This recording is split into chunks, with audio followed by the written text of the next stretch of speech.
नमस्कार दोस्तों, आप सभी पर माँ का आशीर्वाद और बजरंग बली की कृपा सदैव बनी रहे। जब हम कोई भी धार्मिक अनुष्ठान करते हैं उसमें हवन का विशेष महत्व है।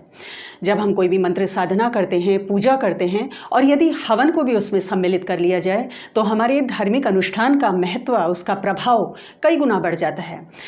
हवन की पवित्र अग्नि में जब हम कोई भी भोग पदार्थ डालते हैं तो वो तुरंत देवताओं तक पहुंचता है। इसीलिए हवन की अग्नि को देवताओं का मुख कहा गया है। इसके अलावा जब हम हवन करते हैं तो हमारे घर का प्योरिफिकेशन होता है। जितनी भी नेगेटिव एनर्जीज घर की हैं वो समाप्त होती हैं और सकारात्मक ऊर्जा का संचार घर में होता है। नवरात्रि पास आ रहे हैं तो जो भी आप माँ को प्रसन्न करने के लिए अनुष्ठान कर रहे हैं उसके संग आपको हवन जरूर करना चाहिए। तो आज इस वीडियो में हम बात करेंगे हवन करने की सरलतम विधि के ऊपर, जो आप सबको अपने घर में जरूर करना चाहिए। सबसे पहले अगर हम बात करें कि किन चीज़ों की आवश्यकता हमें इसमें पड़ने वाली है, तो सबसे पहले जो इसमें चाहिए हवन करने के लिए वो हवन कुंड चाहिए। मार्केट में बहुत तरह के हवन कुंड अवेलेबल हैं। आप धातु का बना हुआ हवन कुंड ले सकते हैं, आप मिट्टी का बना हुआ हवन कुंड ले सकते हैं। मिट्टी के बड़े सकोरे आते हैं, उनका प्रयोग करके भी आप हवन कर सकते हैं। इसके अलावा लकड़ी की बात करें तो आम की लकड़ी और चंदन की लकड़ी हवन के लिए सर्वश्रेष्ठ है। तो आम की लकड़ी या चंदन की लकड़ी का आपको प्रयोग करना है। शाकल्य अगर हम बात करते हैं कि जो हविष्यान हम देवताओं के निमित्त तैयार करेंगे तो वो क्या हो।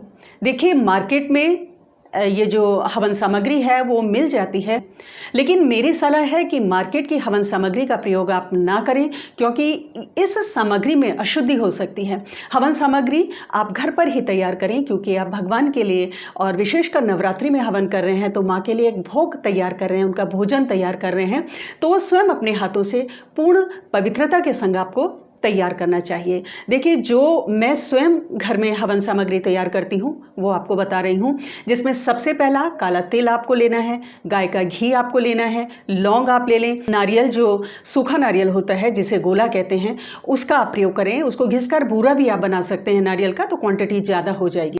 इसके अलावा आप शहद और गुड़ का, छोटे छोटे गुड़ के टुकड़े, इनका प्रयोग करके हवन सामग्री तैयार कर लें। इसमें जो घी आप मिला रहे हैं वो थोड़ा अच्छी क्वांटिटी में मिलाइए। इतना ज़्यादा भी ना हो कि वो बहने लगे, लेकिन बहुत कम भी ना हो। उसको अच्छे से आप मिक्स करके तैयार कर लें। अब रही बात जौ और चावल की, जो हवन सामग्री में मिलाया जाता है, लेकिन यहाँ पे मैं सलाह दूंगी कि इसका प्रयोग ना करें तो बेहतर है, क्योंकि अगर इसकी मात्रा अनुचित हुई, उचित ना हुई, तो ये दरिद्रता का कारक होता है। इसके अलावा आप हवन सामग्री में ड्राई फ्रूट्स डाल सकते हैं, आप हवन सामग्री में बताशे डाल सकते हैं, इलायची डाल सकते हैं, कमलगट्टे डाल सकते हैं। तो इस प्रकार से आपका जो ये हवन सामग्री है उसे आप घर पे तैयार कर लें।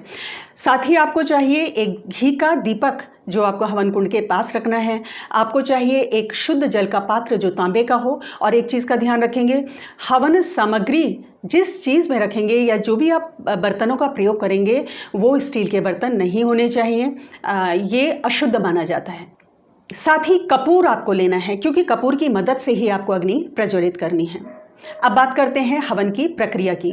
तो सर्वप्रथम जिस स्थान पर आपको हवन करना है वो स्थान आप अच्छे से शुद्ध कर लें, गंगा जल वहाँ पर छिड़क लें। साथ ही उस स्थान पर आप कुमकुम या रोली से एक स्वास्तिक बना लें, या अष्टदल कमल चावलों को रखकर बना लें। जो भी आपको सूटेबल है वो वहाँ पे बना लें। उसके बाद वहाँ पे आपको हवन कुंड रखना है उस स्थान पर।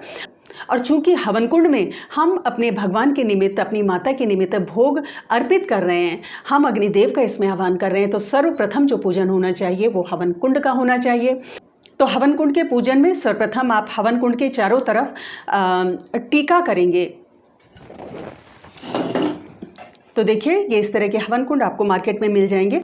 तो सर्वप्रथम इसके चारों तरफ आपको कुमकुम या रोली का टीका करना है। इस तरह का छोटा ही हवन कुंड लें, ज़्यादा बड़ा ना लें। तत्पश्चात आप पुष्प और चावल हवन कुंड के लिए अर्पित करेंगे, तो वो अंदर नहीं डालने हैं, पास में एक पात्र में, एक प्लेट में ये दोनों चीज़ें आपको अर्पित करनी है, हवन कुंड के पास रख दें। साथ ही घी का दीपक जो आपने रखा है उसको आप जला दें। जल का पात्र आप सामने रख लें और जो भी हविष्यान आपने तैयार किया है वो भी सामने रख लें, ताकि आपको बार बार उठना ना पड़े। दीपक का जो मुख है, जो उसकी लौ है, वो हवन कुंड की तरफ होनी चाहिए। अब हवन कुंड में सर्वप्रथम अग्नि को प्रज्वलित करना है। तो गोबर के कंडे भी आपको प्रबंध करके रखने हैं, उपले जिन्हें कहते हैं। मार्केट में पूजा की दुकान में जहाँ पूजा की सामग्री मिलती है वहाँ आपको ये सारी चीज़ें मिल जाएंगी। तो उपला ले लें, उसको आप दोनों तरफ गैस पे आग पर सेक लें। तो उसके बाद उसको लाकर आपको हवन कुंड के बीच में रखना है। अब कपूर की मदद से आपको, जो आपने दीपक जलाया है उसकी ज्वाला से, कपूर की मदद से आपको अग्नि प्रज्वलित करनी है और वो आपको हवन कुंड के बीचों बीच उस उपले के ऊपर रख देनी है। अब अग्नि को हमें बढ़ाना है, तो जो आम की लकड़ियां हैं उनको आप चारों तरफ रख दें और 1-2 कपूर आप और डाल सकते हैं, इससे अग्नि अच्छे से प्रज्वलित हो जाएगी। अब आपको अग्निदेव को प्रणाम करना है, उनका ध्यान करना है और उनसे प्रार्थना करनी है कि हे अग्निदेव, जो भी मैं हविष्यान, जो भी भोग अर्पित कर रहा हूँ वो आपके माध्यम से देवताओं तक पहुँचे और मेरा जो ये भी अनुष्ठान है ये आपके आशीर्वाद से सफल हो। इस प्रकार अग्निदेव को प्रणाम करके आपको हवन शुरू करना है। तो इसमें सर्वप्रथम जो आप आहुति डालेंगे वो अग्निदेव की होगी, घी की आहुति होगी। 3 आहुति आपको अग्निदेव के नाम की डालनी है। ओम अग्निदेवाय नमः स्वाहा, ओम अग्निदेवाय नमः स्वाहा। उसके बाद भगवान गणेश के नाम की 3 आहुति डालेंगे। तत्पश्चात पंच देवों के नाम की आहुति डालेंगे। उसके बाद 9 ग्रहों की आहुति आप डालेंगे। फिर माँ गौरी, माँ सिद्धिदात्री, माँ दुर्गा, माँ महाकाली, भैरव बाबा की, हनुमान जी की 3-3 आहुतियाँ इन सब की आपको डालनी है। उसके अलावा भगवान शिव के आहुति आप डालेंगे, साथ ही अपने कुल देवता के नाम की आहुति भी आप इसमें डाल सकते हैं।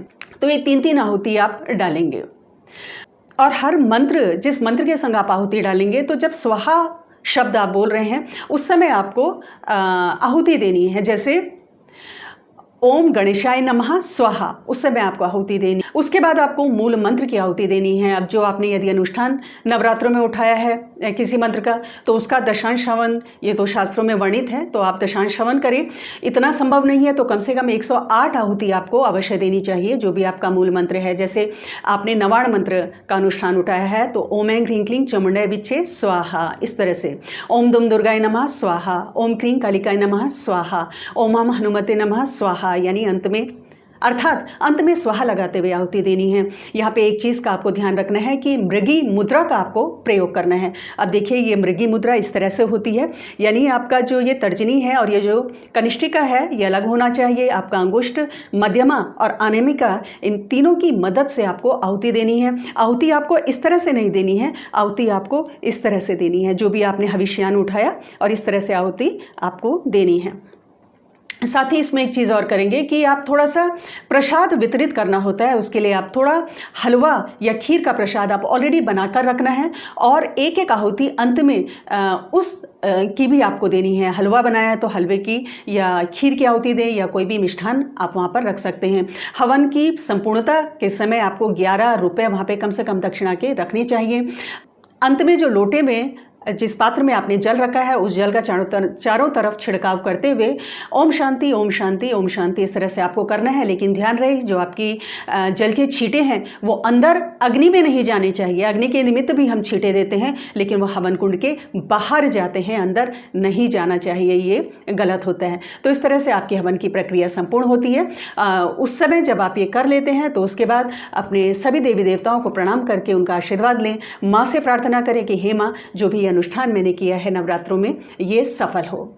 उम्मीद करती हूँ कि ये प्रक्रिया आपको आसानी से समझ आई होगी। आज की वीडियो में इतना ही दोस्तों, अगली वीडियो में बहुत जल्द मिलती हूँ। तब तक के लिए अपना ध्यान रखें, स्वस्थ रहें, खुश रहें, मस्त रहें।